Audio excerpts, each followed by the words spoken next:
आदरणीय सुधांशु जी का हम उनका उद्बोधन सुनेंगे। हम लोगों के कुछ भाव हैं सेवा में। श्री सुधांशु जी, आप माननीय सांसद हैं, राज्यसभा के राष्ट्रीय प्रवक्ता हैं, हम सबकी वाणी हैं, हमारे दर्द को शमन भी आप हैं और जो पीड़ा है उसको व्यक्त भी करते हैं। और भारतीय प्रखर प्रज्ञा, मेधा, त्वरा के उत्कृष्ट उदाहरण आपके पास प्रति उत्पन्न बुद्धि है।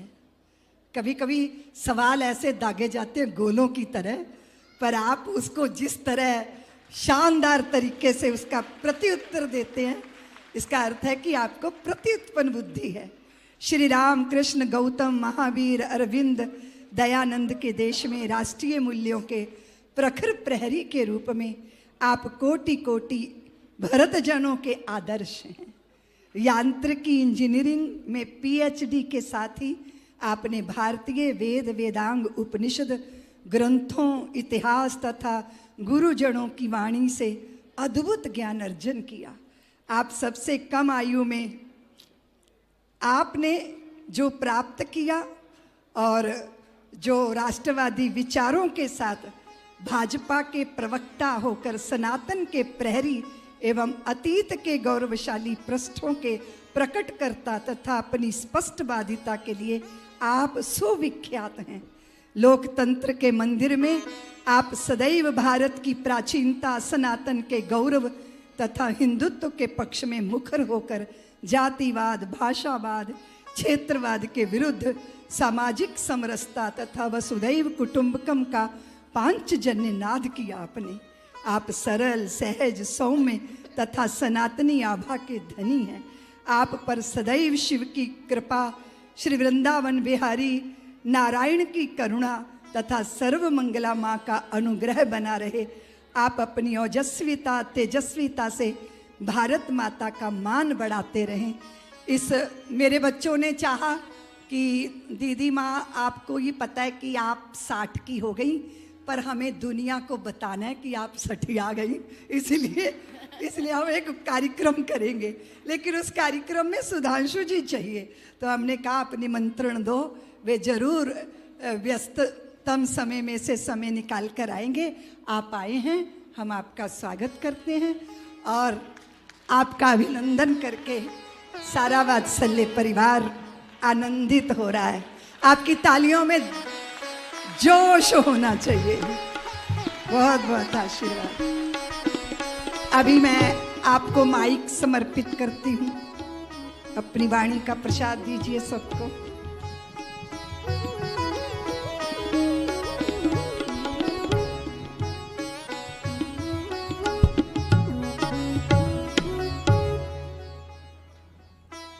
मंच पर विराजमान पूज्य सद्गुरु युग पुरुष स्वामी परमानंद जी महाराज, आज के अधिष्ठाता पूज्य साध्वी ऋतंभरा जी, जिनकी ओजस्वी वाणी से श्री राम जन्मभूमि आंदोलन के समय में किशोरावस्था से लेकर युवावस्था तक का सफर हम लोगों ने तय किया।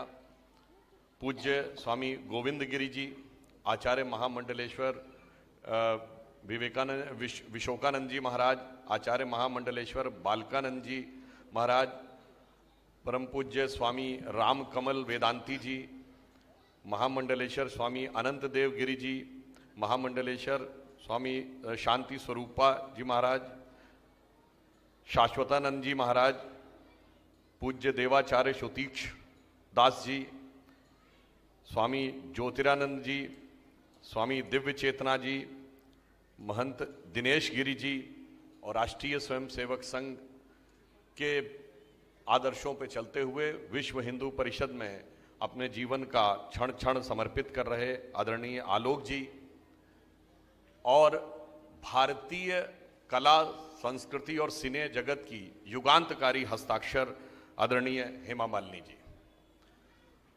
हम सब आज यहाँ इस तीर्थ क्षेत्र में जब संत समाज के समक्ष उपस्थित हों तो मन प्रमुदित होना सहज और स्वाभाविक है। गोस्वामी तुलसीदास जी ने लिखा है, मुद मंगलमय संत समाजू, जो जन जंगम तीर्थ राजू। संत तो साक्षात तीर्थ हैं, और अगर तीर्थ में संतों के साथ समागम का अवसर मिले, सानिध्य का अवसर मिले, तो यह परम सौभाग्य का विषय होता है। आज हम पूज्य दीदी मां साध्वी ऋतंबरा जी की षष्ठी पूर्ति पर यहां आए हुए हैं।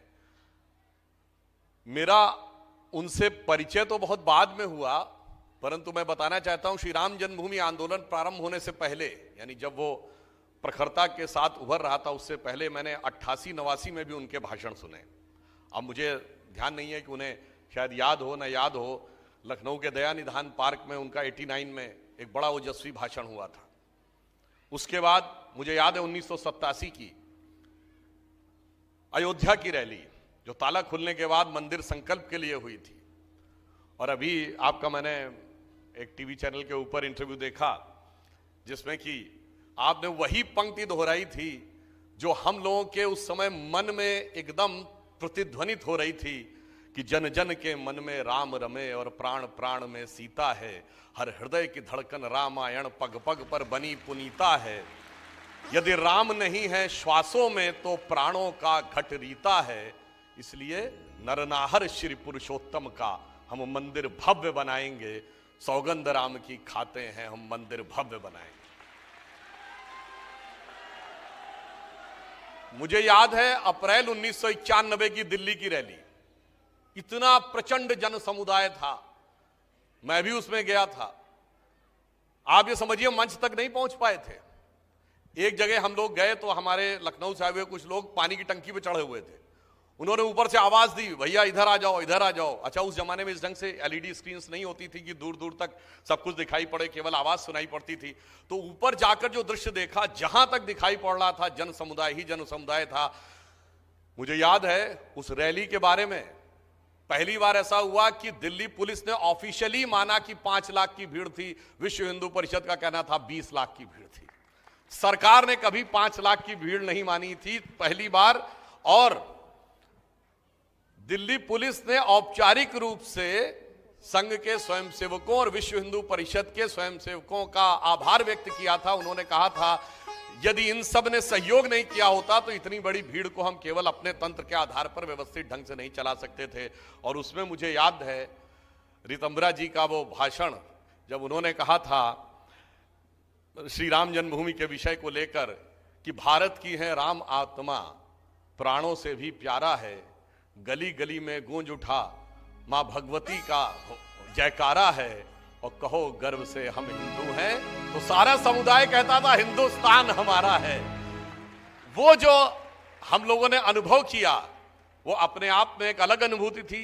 मैं दूसरा स्मरण याद करता हूं, 2002 जुलाई का महीना में न्यूयॉर्क में था, और उस समय फ्लशिंग्स में गणेश मंदिर में आपका एक बड़ा कार्यक्रम हुआ। मेरे ख्याल से रक्षपाल सूद जी भी उस समय रहे होंगे। मैं उस समय वॉशिंगटन में उनसे मिला था 2002 की उस यात्रा में, और उस समय पंडित जसराज जी भी आए थे, और बाहर कुछ ऐसे लोग मूढ़मती लोग विरोध भी कर रहे थे।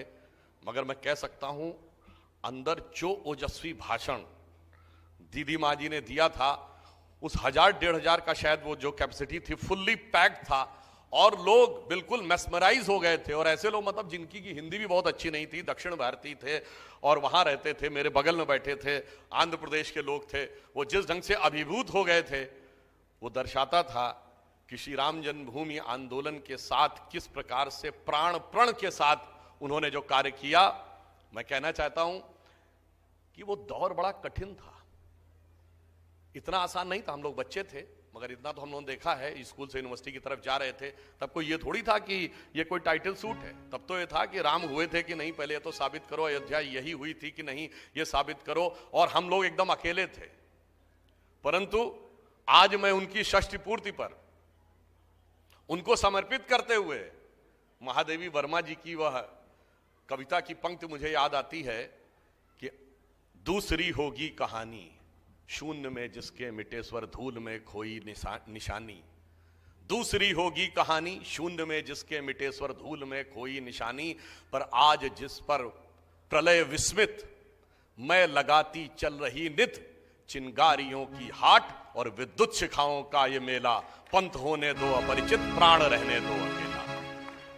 और आज ये भी संयोग देखिए, षष्ठी पूर्ति पर ईश्वर ने कैसी कामना पूर्ति की है कि जहां पर लोग कहते थे श्री राम जन्मभूमि में परिंदा पर नहीं मार पाएगा, आज ही प्रधानमंत्री श्री नरेंद्र मोदी जी ने अंतर्राष्ट्रीय हवाई अड्डे का वहां पर लोकार्पण किया है और 22 जनवरी को 100 से अधिक विमान वहां पर आएंगे। बताइए, जो कहते थे परिंदा नहीं पर मार पाएगा, अब अंतर्राष्ट्रीय विमान वहां पर आएंगे। और अंतर्राष्ट्रीय विमान क्या खोजते हुए आएंगे कि लघु सुरधनु से पंख पसारे, शीतल मलय समीर सहारे, उड़ते खग जिस ओर मुंह किए, समझ नीड़ निज प्यारा, अरुण यह मधुमय देश हमारा। अब यह वास्तविकता में मधुमय लगने लगा है। और मैं यह भी कहना चाहता हूं कि यह अमृतकाल का पहला ही वर्ष था। प्रधानमंत्री श्री नरेंद्र मोदी जी ने कहा था कि अमृतकाल है 25 वर्ष का समय, जब भारत 75वें वर्ष से 100वें वर्ष में प्रवेश करेगा। और मैं इसे एक बहुत सुखद संयोग मानता हूं कि दीदी मां जी की षष्ठी पूर्ति अमृतकाल के प्रथम काल अर्थात उषा काल में हुई है। वैसे श्री राम जन्मभूमि का की प्राण प्रतिष्ठा जो हो रही है, मैं कोई बहुत बड़ा ज्ञाता नहीं हूं, पर थोड़ा सा जो मुझे जानकारी है, उस दिन सर्वार्थ सिद्ध मुहूर्त भी है और अमृत मुहूर्त भी है और द्विपुष्कर योग भी है। और द्विपुष्कर योग में कहा जाता है कि दोहरा लाभ मिलता है, तो एक लाभ तो मिल ही गया है और आगे जो इच्छा करी हो मन माही, हरि प्रताप कुछ दुर्लभ नहीं। हो सकता है अन्य भी कई इच्छाओं की पूर्ति इनके द्वारा होनी हो। यहां मैं फिर एक और बात याद दिलाना चाहता हूं कि इस समय जो परिवर्तन देश में हुआ, यह सिर्फ संयोग नहीं, यह देवयोग भी होता था।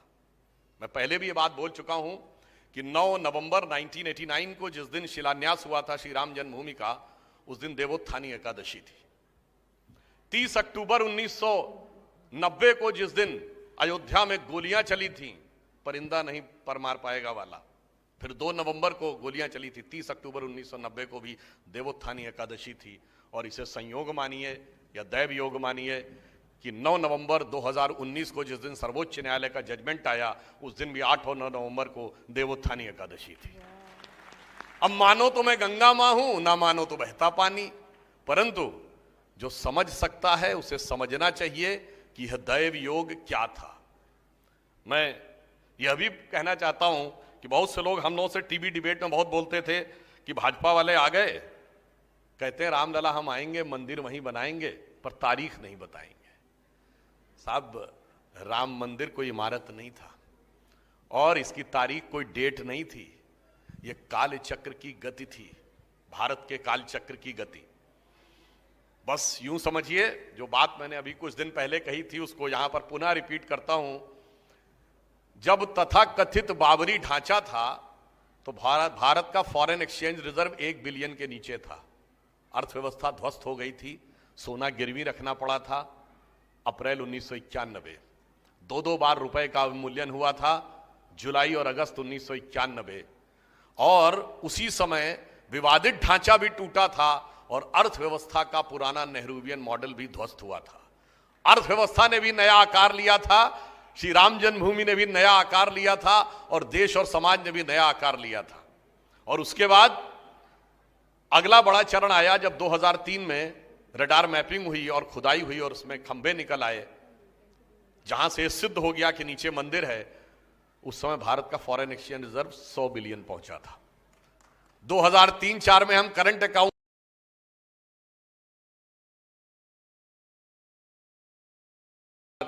19 में जब जजमेंट आया तो हमारे राष्ट्रपति कौन थे? श्री रामनाथ कोविंद, जो अनुसूचित जाति वर्ग से थे। अब जब प्राण प्रतिष्ठा हो रही है तो हमारी राष्ट्रपति कौन है? श्रीमती द्रौपदी मुर्मू, जो अनुसूचित जनजाति से पहली राष्ट्रपति हैं। और हमारे प्रधानमंत्री पिछड़ी जाति से हैं। हमारे हिसाब से कोई अगला पिछड़ा नहीं, परंतु ये समझिए, सूक्ष्म दृष्टि से देखिए, जो राम के काल में हुआ था वही सबके काल में हो रहा है, सबको साथ में लेकर। और हम तो आज भी कहना चाहेंगे कि जो लोग विपक्ष में भी खड़े थे उनको भी यह समझना चाहिए कि देखिए कितना समय बदला है, कि जो लोग कहते थे कि हम कभी अयोध्या नहीं जाएंगे, वो आज टीवी पे आके कहते हैं हमें निमंत्रण नहीं मिला है। मुझे याद आता है उस समय आपने ही ये बात बोली थी जब ढांचा गिरने के बाद चुनाव हुआ और हम लोग उत्तर प्रदेश में सरकार नहीं बना पाए थे। यद्यपि हम सबसे बड़े दल थे, 178 सीटें हमारी थी, 107 सपा की थी, 67 बसपा की थी, 36 कांग्रेस की थी। तो सपा बसपा कांग्रेस आई, सारे मौसेरे भाइयों ने मिलकर सरकार बना ली थी। तब एक नारा चला था कि मिले मुलायम काशी राम, हवा में उड़ गए जय श्री राम। उस समय आपने ही ये बोला था कि ये नारा जानते हो क्यों लग रहा है, कि आपकी एकता और शक्ति में थोड़ी सी कमी रह गई है। जिस दिन वास्तविक एकता और शक्ति दिखाएंगे उस दिन जो ये कहते हैं कि मिले मुलायम काशी राम, हवा में उड़ गए जय श्री राम, उस दिन नारा हो जाएगा क्या मुलायम क्या काशी राम, सारे बोलेंगे जय श्री राम। और आज आप देखिए वो कहीं ना कहीं दिखाई भी पड़ रहा है।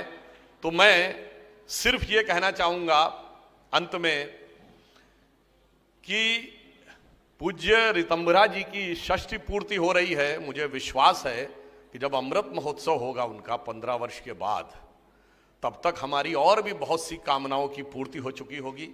भारत सबसे बड़ी अर्थव्यवस्था भी बन चुका होगा।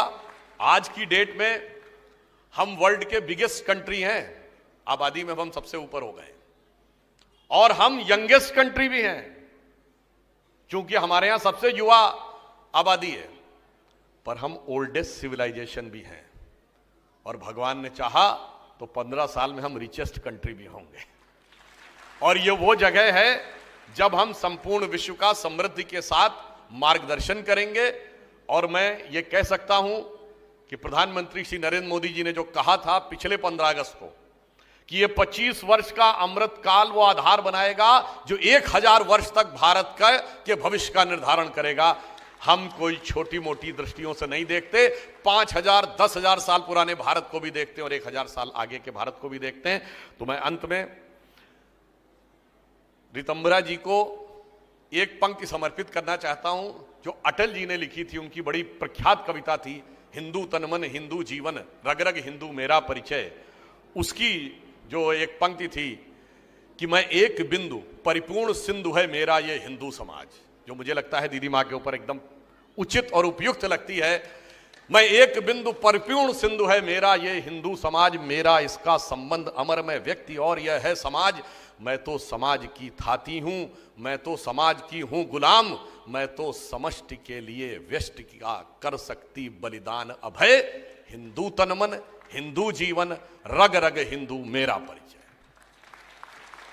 और एक बात अंत में और कह दूं कि आप सब आश्वस्त रहिए, भारत का समय आ गया है और बस हमें अपनी अपनी भूमिका निभानी है।